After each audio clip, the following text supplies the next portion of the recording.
Hello guys, welcome back to my channel. तो आप सभी के रिक्वेस्ट पर मैं लेके आई हूँ पदार्थ विज्ञान के इंपॉर्टेंट क्वेश्चंस चैप्टर वाइज। तो सबसे पहले हम स्टार्ट करते हैं पेपर 1 से। तो पेपर 1 में आयुर्वेद निरूपण, इसके ऊपर से एक एमसीक्यू आ सकता है और मतलब उसके लक्षण, व्याख्या या फिर आयु की व्याख्या वगैरह आ सकता है। और उसका आयुर्वेद में इम्पोर्टेंस मतलब स्वस्थ लक्षण, हिताहितम सुखम दुखम, ये जो श्लोक है वो आपको उसमें लिखने हैं। फिर सिद्धांत, सिद्धांत की डेफिनेशन, सिद्धांतों नाम वगैरह वगैरह, और उसके टाइप्स, ठीक है, स्वतंत्र सिद्धांत, परतंत्र सिद्धांत वगैरह वगैरह, और इसका आयुर्वेद में इंपॉर्टेंस। और आयुर्वेद में कौन कौन से सिद्धांत है, जैसे सामान्य विशेष सिद्धांत, लोक पुरुष साम्य सिद्धांत, ऐसे। तो ऐसे करके एलएक्यू और एसएक्यू आ सकता है इस टॉपिक से। मतलब इतने 100% गारंटी नहीं है कि एलएक्यू आएगा, बट एसएक्यू तो आएगा। ओके। अब पदार्थ और दर्शन, ये मिला के इस पे एक एलएक्यू और एक एसएक्यू आता है। तो इसके लक्षण आते हैं, पदार्थ की संख्या आती है अकॉर्डिंग। तो पदार्थ और दर्शन को मिला के एक एसएक्यू और एक एलएक्यू आएगा ही आएगा कंफर्म। अब उस पे क्या आ सकता है, जैसे पदार्थ के लक्षण, पदार्थ की संख्या, अलग अलग आचार्यों ने अलग अलग बताया है, उसके प्रकार। ओके। और उसका आयुर्वेद में इंपॉर्टेंस। तो ये एसएक्यू टाइप टॉपिक है, बट अगर एग्जामिनर का दिमाग फिर गया तो एलएक्यू भी दे सकता है और साथ में कुछ और क्वेश्चन पूछ सकता है, ऐसे भी हो सकता है। लेकिन 5 मार्क्स का आने के इसके चांसेस ज्यादा है। फिर दर्शन, दर्शन के लक्षण, उसके टाइप्स बता के कोई भी एक दर्शन एक्सप्लेन करो, जैसे सांख्य दर्शन, योग दर्शन, वैशेषिक दर्शन, या फिर इनके बीच में डिफरेंस भी पूछ सकते हैं हमें, जैसे किसी भी दर्शन के बीच में क्या डिफरेंस है ये पूछ सकते हैं। और आयुर्वेद को भी एक दर्शन कहते हैं, तो वो क्यों कहते हैं, तो ये सबसे ज्यादा इंपॉर्टेंट है ये दोनों टॉपिक्स। फिर द्रव्य, द्रव्य के ऊपर एक एलएक्यू और एक एसएक्यू और एक एलएक्यू आता है। द्रव्य पे क्या आएगा, 9 द्रव्य है ना हमारे, खादिन्य, आत्मा, मन, काल, दिशा, च द्रव्य संग्रह, मतलब पंच महाभूत, आत्मा, मन, काल और दिशा, ये 4 और महाभूत। ओके। तो महाभूत पे एक एलएक्यू आएगा या फिर एसएक्यू आ सकता है, और एक एलएक्यू या एसएक्यू इन चारों पे आ सकता है। ओके। तो उनके लक्षण, संख्या वगैरह ये सब आ सकता है। अब गुण, गुण पे क्या आएगा, तो गुण के अगर एलएक्यू आते हैं तो देखो कैसा आएगा, उसके लक्षण बताओ, गुण की संख्या बताओ, वर्गीकरण बताओ, आयुर्वेद के अकॉर्डिंग गुण बताओ, और फिर एक्सप्लेन करो। कोई भी एक एक्सप्लेन करने को कह सकते हो, जैसे सार्थ गुण, आत्मगुण, या फिर परादि गुण या गुरुवादि गुण। अब देखो इन दोनों में से डायरेक्ट कंप्लीट एलएक्यू भी आ सकता है, बट ये दोनों में से ऐसे आ तो नहीं सकता है। तो ये सब कुछ पूछ के फिर ये आपका ऐसे पूछेंगे, क्योंकि इसके कुछ मार्क्स और इसके कुछ मार्क्स डिवाइड हो जाएंगे। और गुण प्राधान्य, मतलब गुण क्यों इंपॉर्टेंट है। अब सॉरी, मैं द्रव्य में ये भूल गई, द्रव्य प्राधान्य भी एक क्वेश्चन आता है, और इसमें गुण प्राधान्य एसक्यू टाइप क्वेश्चन है जो आ सकते हैं। अब कर्म, कर्म के लक्षण और पर्याय और प्रकार, सिंपल। मोस्टली ना पदार्थ विज्ञान पे 2 टाइप्स के क्वेश्चन आते हैं, इसके लक्षण बताओ, प्रकार बताओ, लक्षण बताओ, प्रकार बताओ, लक्षण प्रकार, लक्षण प्रकार, लक्षण प्रकार, सेम सेम क्वेश्चंस। ओके। सिर्फ और सिर्फ ये जो 3 टॉपिक है ना, इस पे ज्यादा क्वेश्चंस आएंगे, ये ज्यादा इंपॉर्टेंट है। और बाकी सबका पैटर्न जो है वो सेम है, लक्षण बताओ, प्रकार बताओ, सिंपल। अब जो सामान्य विशेष है ना, इस पे सामान्य विशेष सिद्धांत एक्सप्लेन करो, जो हमने यहाँ पे सिद्धांत देखा था ना ये।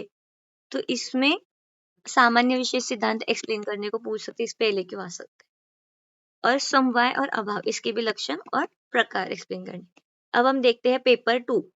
पेपर 2 में प्रमाण, प्रमाण, अब इस पे एज सच पर्टिकुलर कोई एसएक्यू या फिर एलएक्यू नहीं आ सकता है, लेकिन अगर आता है तो लक्षण, पर्याय, और ये कुछ डेफिनेशन, इंद्रिय वगैरह कुछ करके, हम इंद्रियों से हमें ज्ञान मिलता है ना। प्रमाण मतलब परीक्षा, जिससे हमें नॉलेज मिले, तो इंद्रियों के मार्फत होता है। तो कोई एक इंद्रिय पूछ के फिर प्रमाण आ सकता है। शब्द प्रमाण, शब्द प्रमाण में ना आप्त लक्षण श्लोक जो है ना वो बहुत ज्यादा इंपॉर्टेंट, मतलब हमारे आप्त कैसे होने चाहिए। शब्दों को क्या कहते हैं, आप्त वाक्यम शब्द। तो जो आप्त होते हैं हमारे, मतलब जो हमें, जिनको हम पूजनीय मानते हैं, जिनकी हम हर एक बात मानते हैं, उन पे विश्वास रखते हैं, उनको हम आप्त कहते हैं। तो वो वाला जो श्लोक है वो बहुत ज्यादा इंपॉर्टेंट है। फिर शब्द के लक्षण, पर्याय, प्रकार, ये इंपॉर्टेंट है। शब्दार्थक, बोधक, वृत्ति जो 4 होती है ना, वो इंपॉर्टेंट है। शब्द, शक्ति, ग्रह, साधन, ये ज्यादा इंपॉर्टेंट है। वाक्यार्थ, ज्ञान हेतु, ये भी क्वेश्चन आ सकते हैं। तो ये कुछ क्वेश्चन इसके ऊपर से पूछे जा सकते हैं। फिर प्रत्यक्ष प्रमाण, प्रत्यक्ष प्रमाण से आता है लक्षण, प्रकार, बहुत सारे आचार्य के। अब देखो ये 3 चैप्टर्स इस पेपर 2 से ज्यादा इंपॉर्टेंट है, और ये कुछ चैप्टर जो है वो इसमें से ज्यादा इंपॉर्टेंट। अब देखो सबसे जो बड़े चैप्टर्स है ना, ये 3 चैप्टर्स, इनको आप सबसे पहले खत्म कर लोगे ना, तो आपके 30 से 40 मार्क्स आपके कवर अप हो जाएंगे। ठीक है। ये 3 चैप्टर करने से। अब ये मैंने क्यों बताया, ये बहुत छोटा सा चैप्टर है और इससे हमारे 10 मार्क्स कवर हो जाते हैं, इसलिए मतलब बहुत छोटा चैप्टर है। अगर आप बैठोगे ना तो आपका 1-2 घंटे में खत्म हो जाएगा। अगर आपकी रिवीजन हो रखी है तो आपने अच्छे से पहले पढ़ रखा है तो आपको 1 घंटे में तो आराम से हो जाएगा। कर्म भी वैसा ही चैप्टर है, मतलब कम मार्क्स से ज्यादा weightage, I mean come time में ज्यादा मार्क्स, इसलिए ये 3 मैंने हाईलाइट कर रखे हैं। और ये जो है ना, ये सबसे बड़े टॉपिक्स ये 3, तो इसको आप बहुत पहले खत्म कर लेना। और इसमें भी सबसे इम्पोर्टेंट और सबसे बड़े जो चैप्टर्स है वो ये है, और कंफ्यूजिंग चैप्टर्स भी यही है। अगर आप रिक्वेस्ट करते हो तो मैं ये 5 जो चैप्टर्स मैंने अभी बताए, ये 3 और ये 2, इनमें से मैं आपको वीडियो अपलोड कर दूंगी, माइंड मैप्स अपलोड कर दूंगी, चार्ट्स अपलोड कर दूंगी, जो भी आपको चाहिए, फिर कंप्लीट लेक्चर भी आपको प्रोवाइड कर दूंगी अगर आप कमेंट करते हो। तो प्रत्यक्ष प्रमाण में पूछा क्या जाता है, लक्षण प्रकार अलग अलग आचार्यों के अकॉर्डिंग और सन्निकर्ष के प्रकार, ये तो बहुत ज्यादा इंपॉर्टेंट है। प्रत्यक्ष, बाधक और घटक, ये 3 क्वेश्चन जो है ये प्रत्यक्ष प्रमाण से पूछे जा सकते हैं। अनुमान प्रमाण, अनुमान प्रमाण में ना लक्षण, व्याख्या, व्याख्या एज सच डायरेक्ट नहीं पूछते, लेकिन इन व्याख्या के अकॉर्डिंग जो हेतु, साध्य, पक्ष, पक्ष सत्वम वगैरह वगैरह, ये जो भी टॉपिक्स है, विपक्ष, सपक्ष, जो भी है, ये एज सच क्वेश्चन मतलब एग्जाम के पॉइंट ऑफ व्यू से इंपॉर्टेंट नहीं है, लेकिन आगे का जो टॉपिक है उसको समझने के लिए ये डेफिनेशन से इंपॉर्टेंट, इसलिए इन डेफिनेशंस को अच्छे से पढ़ लेना।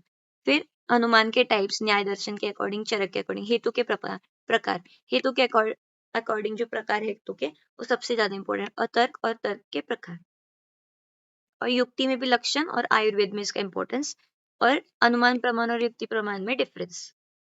अब ये हमारे पेपर में लास्ट ईयर जो है ये पूरा लेके आया था युक्ति प्रमाण के ऊपर, और सारे प्रमाण एक्सप्लेन करने के लिए आया था एक क्वेश्चन, तो उसमें सारे प्रमाण एक्सप्लेन करने पड़े, मतलब उन्होंने मतलब प्रमाण एक्सप्लेन करो। अब जैसे अगर डायरेक्ट क्वेश्चन आ जाता है प्रमाण या फिर परीक्षा एक्सप्लेन करो, तो आप बोलोगे परीक्षा तो बुक में बहुत छोटा लिखा है, तो तब आपको क्या करना है, ये सारे परीक्षा जो है ना वो शॉर्ट में एक्सप्लेन कर देनी है, जितने भी आपको परीक्षा में बताया, ये 6-5 परीक्षा जो है ना, ये अच्छे से आपको एक्सप्लेन करके आना है। ओके, और जो प्रत्यक्ष प्रमाण होता है वो हमें इंद्रियों के मार्फत मिलता है, तो ये जो इंद्रिय है ना, ये टॉपिक इसके अंडर आ सकता है। ओके, अब अनुमान प्रमाण का हमने देख लिया, युक्ति प्रमाण का हमने लक्षण, और अनुमान प्रमाण और युक्ति प्रमाण में क्या डिफरेंस है ये, और उपमान प्रमाण में भी लक्षण और उसके 3 टाइप, और आयुर्वेद में इंपॉर्टेंस। अब पदार्थ विज्ञान का कोई भी टॉपिक हो, आपको उसका आयुर्वेद में क्या इंपॉर्टेंस है वो लिख के आना ही आना है, ठीक है, इसके आपको 1-2 मार्क्स एक्स्ट्रा मिलेंगे। ओके, और कभी कभी डायरेक्ट ऐसे क्यों के लिए पूछ लेते हैं कि युक्ति प्रमाण का इंपॉर्टेंस बताओ, या फिर किसी का भी द्रव्य का आयुर्वेद में इंपॉर्टेंस बताओ, समवाय का इंपॉर्टेंस बताओ, अभाव का इंपॉर्टेंस बताओ, सबका कुछ भी हो, सबका आपको आयुर्वेद इंपॉर्टेंस करना ही करना है।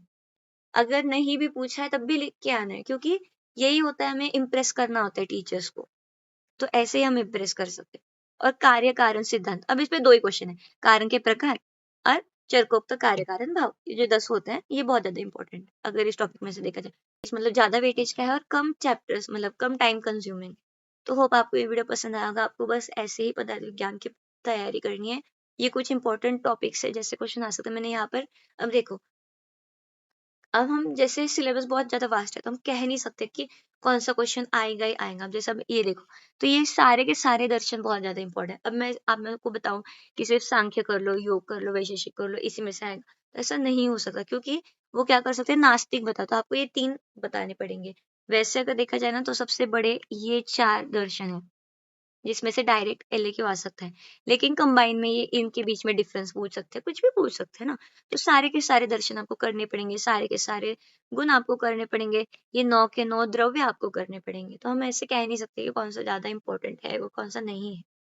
ओके, बट फिर भी ना मोस्टली आपको मैंने सारे टॉपिक्स बता दिए, कौन से चैप्टर में से क्या क्या आपको पढ़ना चाहिए, और मैंने पदार्थ विज्ञान का और सारे सब्जेक्ट्स का सिलेबस एनालिसिस, मतलब कौन से चैप्टर में से कितने मार्क्स का एमसीक्यू, एलएक्यू और एसएक्यू कितना कितना कैसे कैसे आएगा, तो वो भी मैंने वीडियो अपलोड कर रखा है, तो उसका लिंक मैं डिस्क्रिप्शन बॉक्स में दे दूंगी, तो आपको वो भी चेकआउट करना है, ताकि आपको पता चले कौन सा चैप्टर कितने मार्क्स खाएगा, उस हिसाब से आप अपनी तैयारी स्टार्ट करो। तो यही है, होप आपको ये वीडियो पसंद आया होगा, तो आपके फ्रेंड्स के साथ भी शेयर करना और पढ़ते रहिएगा from the Ayurveda brain. Bye bye, take care, all the best for your exams.